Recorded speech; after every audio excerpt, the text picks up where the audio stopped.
Hello everyone, আসসালামু আলাইকুম।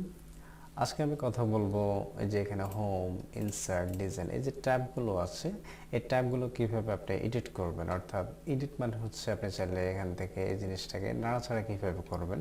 আপনি যদি চান যে না এই ট্যাবটাকে আপনি টোটালি উঠিয়ে দিবেন অথবা এই যে হেল্প ট্যাবটা টোটালি রাখবেন না, এই জিনিসটা আপনি কিভাবে করবেন এই জিনিসটা নিয়ে আমরা কথা বলবো।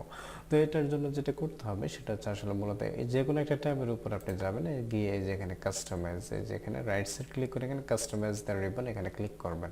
অথবা এখানে ফাইলে যাবেন, ফাইলে গিয়ে দেখবেন এখানে অ্যাকাউন্ট, এই যে এখানে অপশন আছে, এই যে এখানে নিচে একদম নিচে আর কি, যেখানে অপশনে যাবেন, অপশনে গেলে দেখতে পাবেন এখানে এই যে এখানে পপ আপ মেনুটা আছে, এটা ওপেন হবে।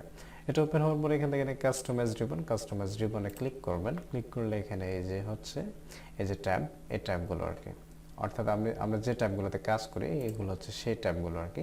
এখান থেকে এই যে একটা ট্যাবের মধ্যে মানে এখান থেকে টিক মার্ক করা নেই, এখানে যদি আমি ক্লিক করে দিই, ক্লিক করে জাস্ট ওকে দিই, ওকে দিলে দেখতে পাবেন এটা কিন্তু অলরেডি এখানে চলে আসছে।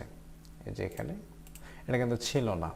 তো এখান থেকে এই জিনিসটা কীভাবে নিয়ে আসতে হয়, কীভাবে হাইড করতে হয় সেই জিনিসটা অলরেডি এই যে এখান থেকে এখানে যাবেন, এখানে গিয়ে কাস্টমাইজ রিবন যেগুলো আর কি, এখান থেকে আপনি জাস্ট এটাকে উঠিয়ে দেবেন কোন জিনিসটা আপনি উঠাতে চান আর কি। যে অ্যাডেন্স ক্লিক করলাম, উঠিয়ে দিয়েছে এটা। এখানে আপনি যদি বলেন যে ড্রটাকে উঠিয়ে দেবেন, এখান থেকে বাকি সব কিছু মোটামুটি আমাদের লাগে আর কি, জাস্ট ওকে। এই যে এখানে এটা অলরেডি চলে গেছে। ড্র মানে এই যে ড্রর যে ট্যাবটা ছিল সেই ট্যাবটা কিন্তু নেই। এই হচ্ছে এটার কাজ। এখান থেকে আপনি কীভাবে নাড়াচাড়া করবেন।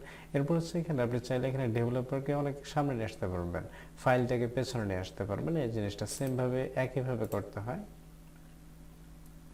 ধরুন আপনি চাচ্ছেন যে এখানে ডেভেলপারটাকে সামনে আসবেন, অথবা এখান থেকে যে হোম, ইনসার্ট এগুলো আছে এগুলোকে একটু সহজভাবে করবেন। এই যে এখানে ডেভেলপারটা টেনে ধরে আপনি সামনে নিয়ে যাবেন, এভাবে টানবেন আর কি। অর্থাৎ কোন জিনিসটা কোন সময় দিবেন যেখানে আছে জাস্ট টেনে টেনে বসিয়ে দেবেন। আর আপনি যদি চান যে না নতুন একটা ট্যাব ওপেন করবেন, আপনি যে নিউ ট্যাবে ক্লিক করবেন, ক্লিক করলে দেখবেন নিউ ট্যাব ওপেন হয়ে যাবে। তারপর নেম, এই যে নাম দেবেন, এই জিনিসটা এখান থেকে করতে হয়।